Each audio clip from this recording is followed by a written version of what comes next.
why do you run? Why do I run? Now I run because I can run. When I was younger, I was never sporty. I was the one that was picked last for sports at school.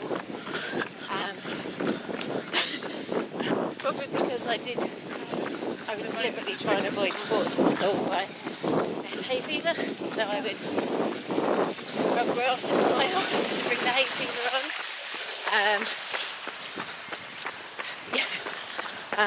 And I would probably put myself towards the back of the group so I didn't get picked as well. So it's kind of a bit of a self-fulfilling prophecy, I guess. So I had this idea of myself as not being able to do sport, not being someone who was physical. My brother was always really good at sports, and I guess I kind of thought that's what he does, so I won't. And then when I was in my early 20s, I had a motorbike accident. I had a head injury. And then after that, it was probably not entirely a physical trauma, but also kind of psychological, of dealing with being knocked off the bike. I hadn't been married long. I was in a job that I wasn't enjoying. I had gallstones, which were causing quite a lot of pain. There's quite a lot of things in my life that were going on that what are the big transitions that were difficult to deal with. And it ended up fairly quickly after the motorbike accident that I wasn't really able to control my legs. To the point where I just couldn't really use them. And I ended up being in a wheelchair for about 9 months. I'm not able to work.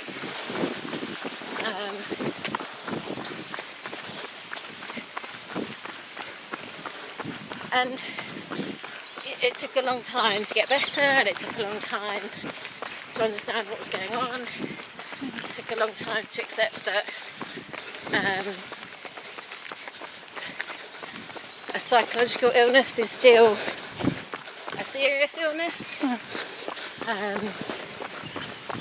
Anyway, I kind of got through all of that and went on to have a family, went on to change my career and go to university. Things were a lot better in my life. I felt a lot happier about who I was. But still with this feeling that I couldn't do, I wasn't particularly a physical person. I'd have odd bouts where I'd go, no, I can do it, I can be fit, I can be that person. And I'd, I don't know, do a yoga class or a run where I'd run really fast for 5 minutes and go, well, I can't run, obviously.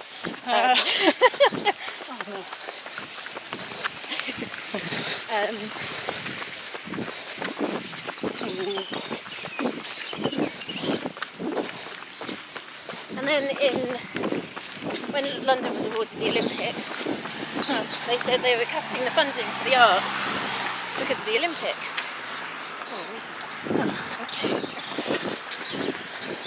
So I thought, well, as an artist, how do I respond to that? Oh, I know, I'll just be sporty.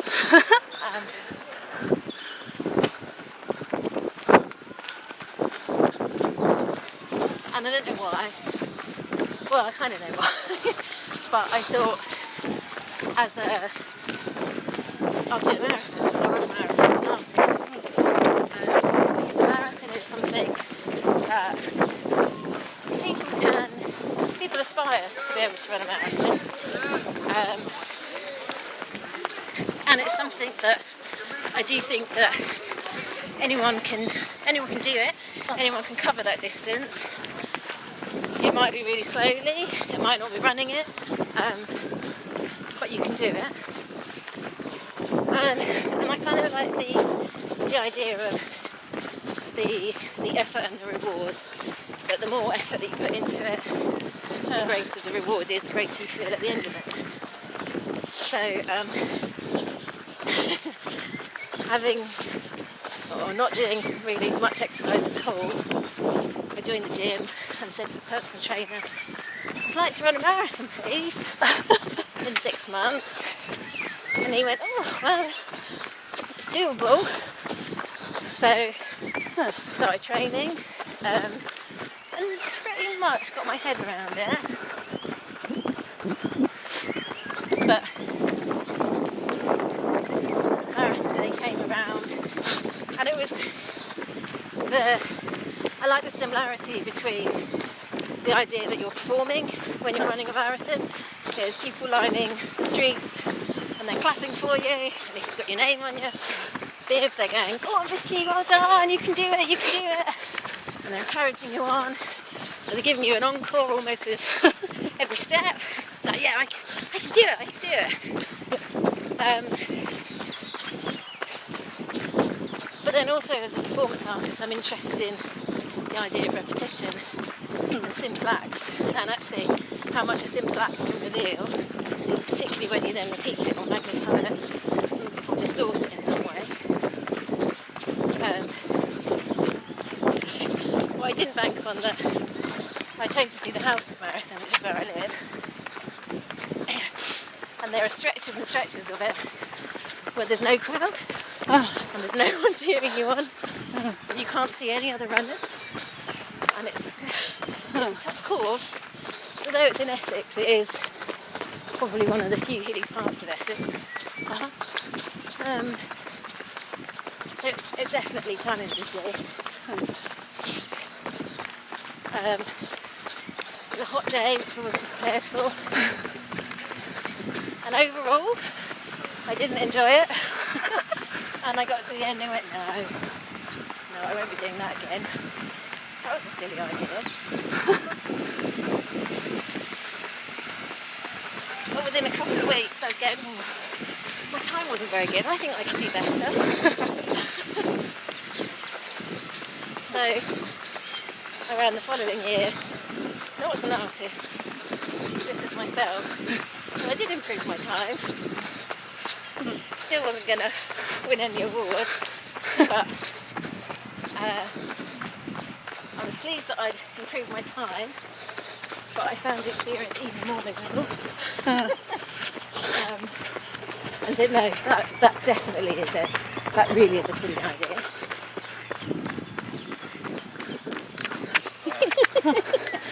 Right.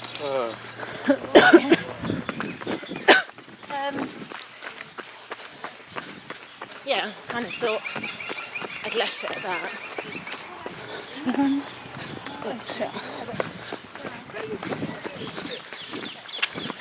There were two things that kind of lingered with me from each one though. The first one, my father-in-law died suddenly about 3 or 4 weeks before the marathon, which is at the time where I was going out to do my longer runs. And I actually felt that those runs really helped me to process that grief. Having the time on my own, being out in nature, it didn't matter. I didn't have to worry about being strong for my husband and my children and my mother-in-law. I could just feel my own grief. I kind of became aware there's almost like this hierarchy of grief when someone dies, depending on your relationship with the person that's dead. And there's kind of an overt one that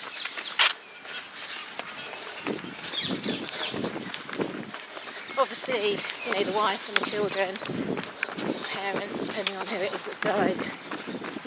But then there's other relationships those people might not be so aware of. Might also have maybe sometimes a deep connection for whatever reason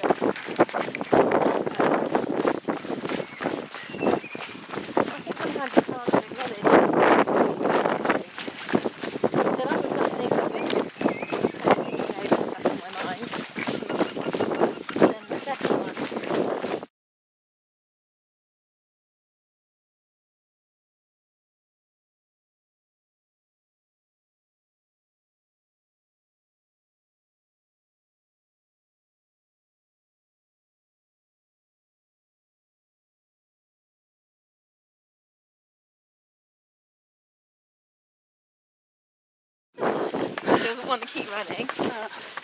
And they would spend some time with me and just chat to me about anything. There was one lovely man who was talking to me all about his grandchildren and the type of things that he does with them. And he, maybe he is, maybe he isn't, but is probably not aware of the impact that gesture for talking to me for 1 to 2 miles, what difference that made to me, and what difference it still makes to me quite a few years after it. So they were the 2 things that stayed with me from that. Then going back to the Olympics, this is a really long story. Going back to the Olympics, by then I'd started to work with other artists from the east of England, and we set up a collective called LACE, which stands for Live Art Collective East, and we applied for the Olympic Artist Taking the Lead project, and we didn't get it, but we were runners up, and the Arts Council asked us to resubmit and gave us some money to do basically commission a whole set of new works that were to be done in the lead up to the Olympics, the summer of the Olympics. I worked with 2 other artists, Holly Darton and Dot Howard, and we did a performance called 3-Step Endeavour, which was all about our journey to becoming professional hopscotchers. And what appealed to us about hopscotch was that it quite literally combines sport and art. You draw on the ground and you move over it. So it was really simple, something that comes out of nothing. It doesn't leave much of a physical trace, but the impact it leaves on who you are and your life experiences can be quite significant. And we talked about it being the simple joy of momentarily leaving the ground beneath your feet, which again is something that's stayed with me into running, because you have those periods where you're not in contact with the ground.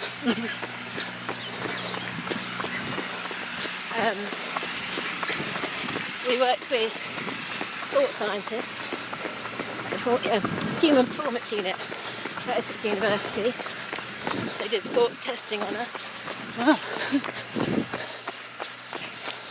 And before I went and had sports testing, I set up my excuses on why I would be rubbish. So I stopped training as hard before I went. I ate really badly. I slept really badly. So I could go, well, I'm not any good because of these reasons. And it wasn't until I left there that I thought, oh, that's probably a bit silly, because actually it's not because of those reasons. It's not because of food and training and sleep and hydration and all that I did badly. It's because I chose not to do them. Oh, look at that, I have got control over what I do and what my body does. Which then started making me think about the whole kind of mind-body dualism.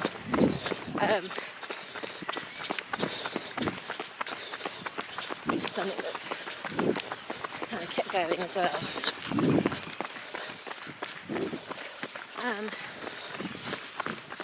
And it was really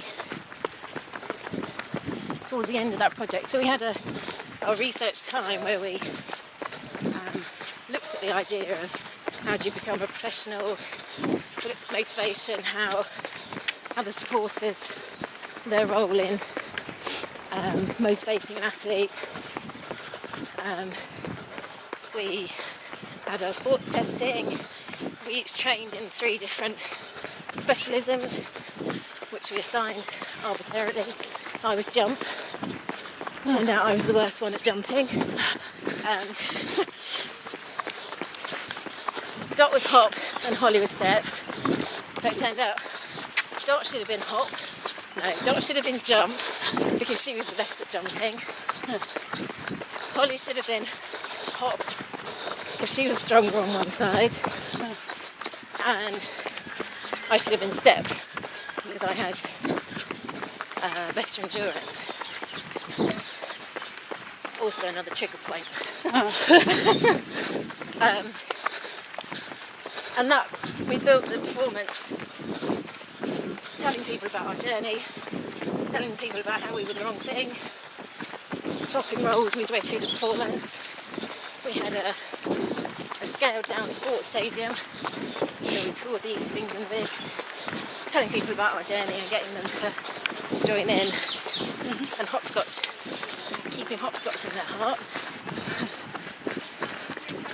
And it was towards the end of that project that I started to get the idea for doing 26 marathons.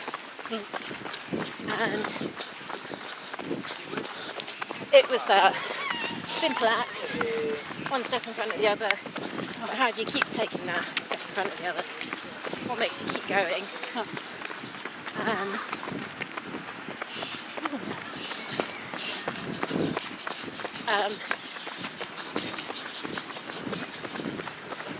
What difference does how you feel about yourself make? What difference does the environment that you're in make? Your emotions, your nutrition, all of that, and your choice over those things. So I went back to the performance unit, spoke to them about it, and again, they said, well, it's doable. So you've just got to go go slow enough and eat well enough. So that's fine, I can do both of those. So with their advice I started training for it.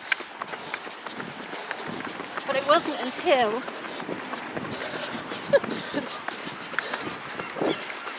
I got back from the marathons. Actually, it wasn't probably until about the January. So the marathons they were 26 marathons and consecutively over 26 days on the Royal Mile in Edinburgh. So it was a 1 mile run, repeated 681.2 times. I invited people to join me, blogged about it every day. I had lots of scientific testing done, how much I was eating, how much I was burning, my pace, my heart rate, how hard I thought I was working, my emotions and the intensity of my emotions.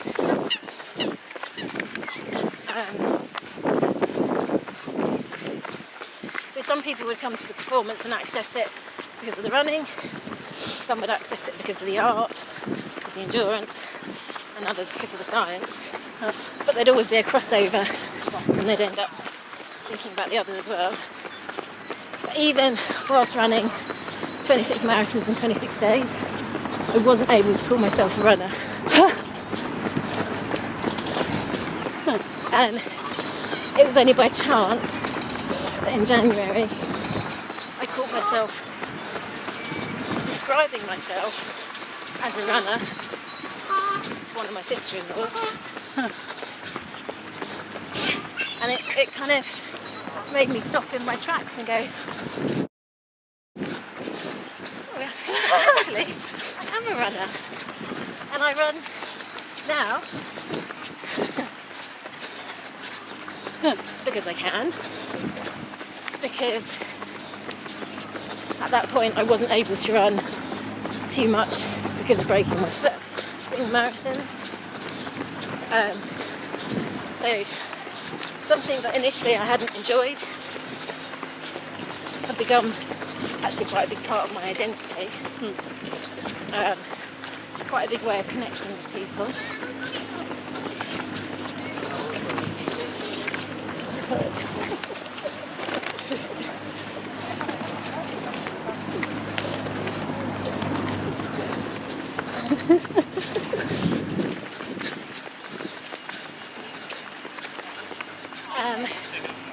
Yeah, and it just really got to the point that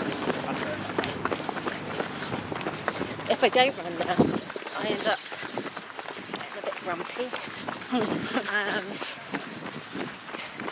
Things start to seize up if I don't run. I run because I like the time that it gives me, although to fit it in with everything else I do get up and run up between, well, it varies on how far I'm running, but I'm normally running by 5 in the morning, so that I can get my run done and have my time before I come back and get the boys ready for school and get ready for work. But it does set me up for the day.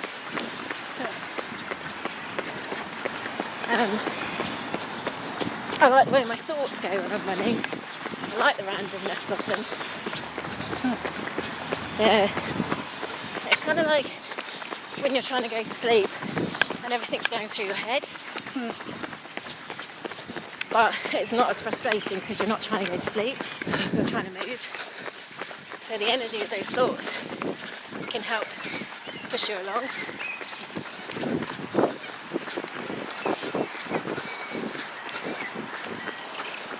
I never listen to music when I'm running because I'd rather hear my feet, birds, everything that's going on around me. I've even got used to hearing my breath.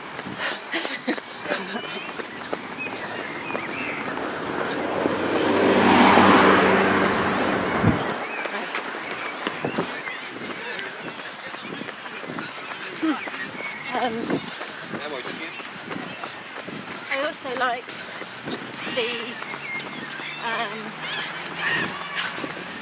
don't want to say lesson, but that's the only word in my head, so that's what I'll go with. The lesson that, for example, let's go with that it shows my children. Going back to that idea of effort and reward. It worries me that everything's quite easy for our children these days. And they don't learn the value of working hard. But actually through exercise and moving the body, there's often quite quick results. And I think a lot of people will go out and try and run